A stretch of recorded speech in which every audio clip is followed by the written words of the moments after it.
Depois desse, o próximo diz respeito sobre a formação do meio técnico-científico informacional.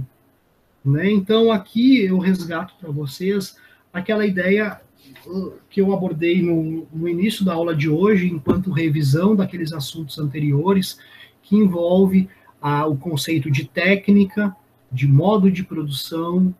Né? Então, a gente precisa compreender que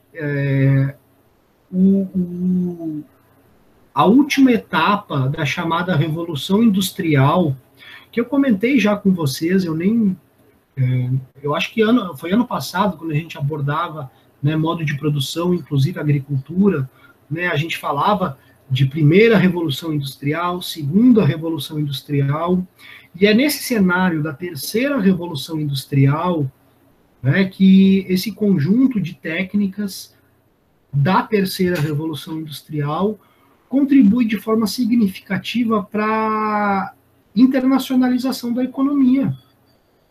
Né? Se a gente for observar, o Brasil ele passa a ter apresentar transformações significativas na década de 70 ainda, né, a partir da chamada Revolução Verde. Essa Revolução Verde, ela chega nos países subdesenvolvidos, como o Brasil, né, a partir de algumas décadas sendo implantada, desenvolvida nos países desenvolvidos. E quando se observam justamente os problemas intrínsecos à utilização de alguns defensivos, venenos, né, esses venenos passam a ser proibidos nesses territórios, se protege, né, o ambiente, os recursos e a população desses territórios, né, ditos desenvolvidos, onde a tecnologia ela começa a ser aplicada, se criam restrições para esses produtos, mas essas empresas que, né, investiram maciçamente nessa pesquisa, elas não descartam facilmente, né? Elas passam a buscar novos mercados que ainda não possuem, por exemplo, a legislação, né, que proteja tanto os seus recursos ambientais quanto a sua população.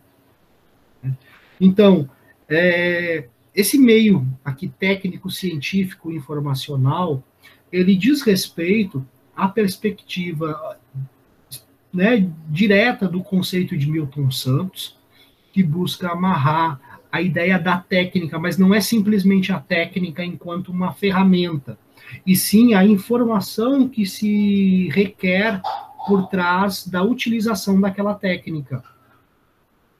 Então,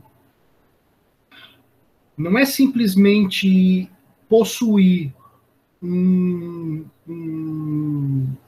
hardware, um aplicativo, um dispositivo que, por si só, uma aula remota vai funcionar.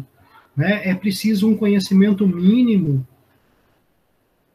por mais didático, né, que seja a sua utilização, é preciso de um conhecimento mínimo, que principalmente a experiência contribui com esse conhecimento e com essa prática. Né?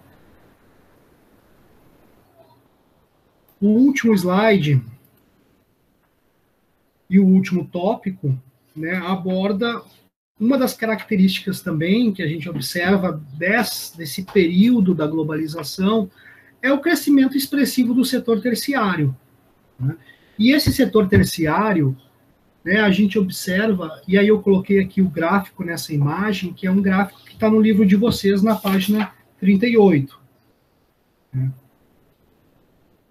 Aqui nós temos a barra vermelha representando o setor terciário, a roxa, ela representa o secundário, e o marronzinho ali representa o setor primário.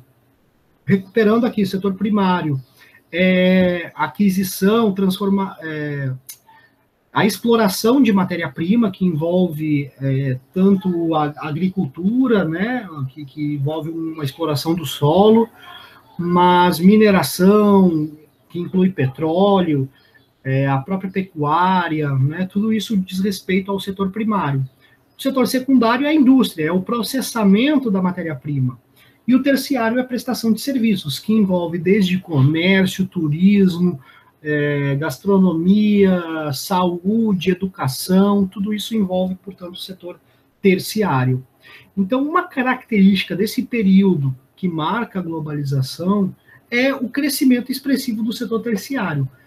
Esses três gráficos, cada um deles representa um conjunto de países, né? E o crescimento observado da década de 70 até 2010. Então, a gente tem nesse primeiro gráfico aqui os países emergentes, que são, no caso, Brasil, México e China, por exemplo. Então, aqui é uma média desses países onde a gente observa que, né, lá na década de 70, a participação na economia, ou seja, no PIB, dos setores era quase equivalente. Mas, ao longo do período, o que mais cresce aqui é o setor terciário. Claro que o setor secundário também cresce bastante, né? Mas o que mais cresce é o terciário, e esses dois, ainda em comparação com o setor primário, é bem pequeno. O segundo grupo, ele faz referência às economias de transição, como, por exemplo, a Rússia, que tinha uma economia lá em 70 socialista, e aí passa a adotar o sistema capitalista, né? Abrir o seu mercado para as empresas multinacionais, né?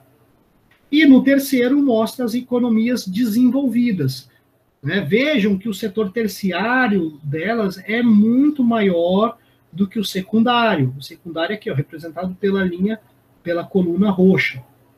Tá? Então, é inegável, observando esses três, apesar das diferenças entre os três gráficos, né, que existe, de forma geral, em países emergentes, em países desenvolvidos, o crescimento do setor terciário, né? E isso é uma das características dessa mundialização e internacionalização do capital,